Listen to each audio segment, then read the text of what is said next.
अस्सलाम वालेकुम दोस्तों और एसएमजे टेक चैनल में खुशामदीद।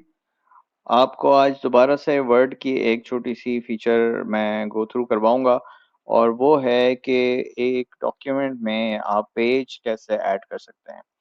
अब आप जब डॉक्यूमेंट पे काम कर रहे होते हैं तो जैसे जैसे आप नेक्स्ट पेज पे जाते जाते हैं तो पेज ऑलरेडी ऐड होता जाता है। हाउएवर कभी ऐसा भी हो सकता है कि आपने डॉक्यूमेंट अपना पूरा कर लिया और फिर आपको याद आया कि आपको एक सेक्शन बीच में कहीं ऐड करना था।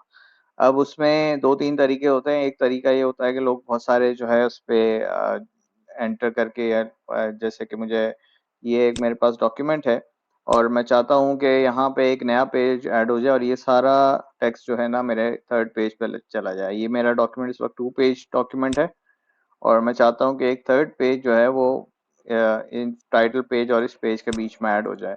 तो उसका एक आसान तरीन हल ये है कि मैं एक ब्लैंक पेज बीच में ऐड कर दूं। अब ब्लैंक पेज किस तरह से ऐड किया जाता है वो हम आपको दिखाते हैं। मैं सबसे पहले जाऊंगा इंसर्ट की टैब में और इस इंसर्ट की टैब में जाके एक ब्लैंक पेज का ऑप्शन आ रहा है जो कि मैं जैसे ही प्रेस करूंगा तो एक ब्लैंक पेज जो है वो ऐड हो जाएगा। ये आप देख सकते हैं कि यहाँ पे इसने टाइटल पेज के फौरन बाद एक ब्लैंक पेज ऐड कर दिया और जो मेरे सेकंड पेज था उसको डॉक्यूमेंट का थर्ड पेज बना दिया। तो इस तरह से आप इस पेज पे फिर जो भी आपको कंटेंट लिखना है वो आप लिख सकते हैं और आप फिर अपने डॉक्यूमेंट में बगैर किसी और चेंज के अपना काम शुरू कर सकते हैं।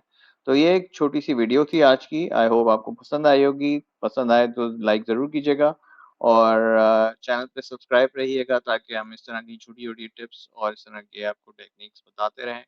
अगली वीडियो तक के लिए अपना ख्याल रखिएगा और अल्लाह हाफिज़।